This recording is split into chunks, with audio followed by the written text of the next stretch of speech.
విజయవాడ తూర్పు నియోజకవర్గం అంటేనే తెలుగుదేశానికి కంచుకోట. నేను నా ప్రస్థానం సేవా కార్యక్రమాలతో మొదలైంది ఇక్కడి నుంచే. నేను పుట్టి పెరిగిన కాన్స్టిట్యున్సీ కూడా విజయవాడ తూర్పు నియోజకవర్గం.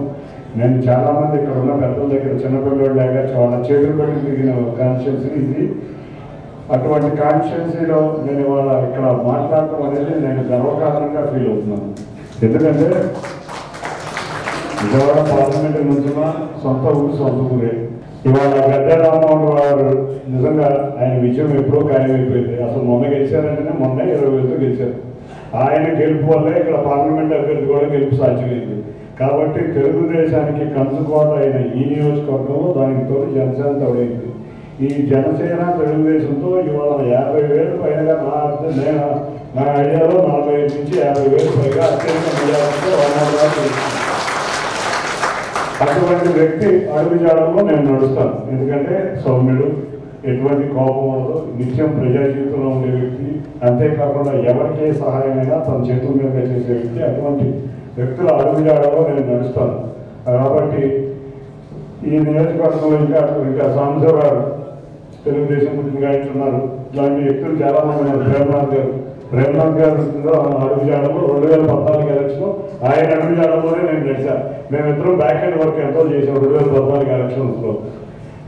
ఇవాళ రాష్ట్ర అవసరాల నిమిత్తం ఇవాళ బీజేపీ మీద చాలామందికి మన దగ్గర కోపం ఉండవచ్చు. ఎందుకంటే చంద్రబాబు నాయుడు గారు అరెస్ట్ అవ్వచ్చు, మన అమరావతి గురించి అవ్వచ్చు, ఇట్లా రకరకాల విషయాల్లో బీజేపీ మీద కోపం ఉండొచ్చు. కానీ ఇవాళ ఉన్న రాష్ట్ర ఆర్థిక పరిస్థితి చాలా దారుణంగా ఉంది.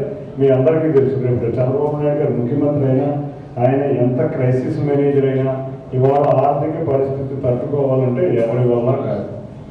అటువంటి సుదీర్ఘ ఆలోచనలతో ఇవాళ తెలుగుదేశం జనసేన వెళ్ళి బీజేపీతో పొత్తు పెట్టుకున్నాయి. ముందు మన కళల రాజధాని అమరావతి రావాలి అంటే వాళ్ళ బీజేపీతో పొత్తు అవసరం. మన పిల్లలు వాళ్ళ కాళ్ళ మీద నిలబడాలంటే ఇటువంటి పొత్తులు అవసరం.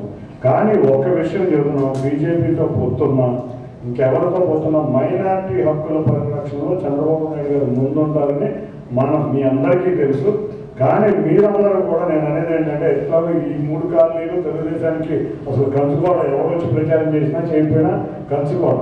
కానీ మన దగ్గర పనిచేసే వ్యక్తులకు కానీ, మన దగ్గర ఉండే రకరకాల బంధువులకు కానీ, రకరకాల ప్రాంతాల్లో చాలామంది ఉన్నారు. వాళ్ళందరికీ మీరు క్లియర్గా అర్థమయ్యేటట్టు మీరు ఎక్స్ప్లెయిన్ చేయాలని నేను రిక్వెస్ట్ చేస్తున్నాను. ఇవాళ 7 నియోజకవర్గాల్లో తెలుగుదేశం జనసేన అభ్యర్థుల కింద ఎన్టీఆర్ జిల్లాలో గెలిపించుకుని చంద్రబాబు నాయుడు గారికి బహుమతి కిందించి వారిని అసెంబ్లీలో కూర్చోబెట్టడమే మా అందరికీ.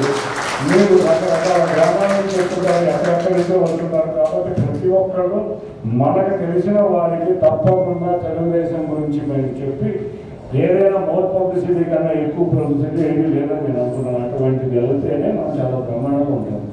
ఇవాళ మన అదృష్టం కొద్ది పోయినసారి బాబు కుమార్ గారు, గద్దె రామ్మోహన్ గారు 2 రోజులు ఉంటున్నారు. అటువంటి వ్యక్తిని మేము అందరం అడిగాం. ఎందుకంటే మీరు రాష్ట్రం చూశారు, రాష్ట్ర పరిస్థితి చూశారు. ఈ పార్టీ మాకు అవసరమా? మీరు లాంటి మంచి వ్యక్తులు అక్కడెందుకు వచ్చేవాళ్ళని ఒక గంట కూడా ఆలోచిస్తున్నా రెడీ అని చెప్పి మా అందరికీ చెప్పి మా అందరూ వాళ్ళు ఇచ్చారు. కాబట్టి వాళ్ళ సాంబశివరావు నాయుడు, గబ్బూర్ నాగేశ్వరరావు నాయుడు ఇటువంటి వ్యక్తులందరూ కలిపి దానికి తోడు వాసు గారు జనసేన. ఇవాళ జనసేన వ్యక్తులు కూడా నేను ఒకే చెప్తున్నాను, మీరు మా అభ్యర్థులు ఉన్న చోట ఒక రెట్టింపు ఉత్సాహంతో చేస్తే మీ అభ్యర్థులు ఉన్న వెస్ట్లాండ్ నియోజకవర్గంలో మేము రెట్టింపు 2 రెట్లు ఉత్సాహంగా పనిచేసి మీ అభ్యర్థులు కూడా గెలిపిస్తాం.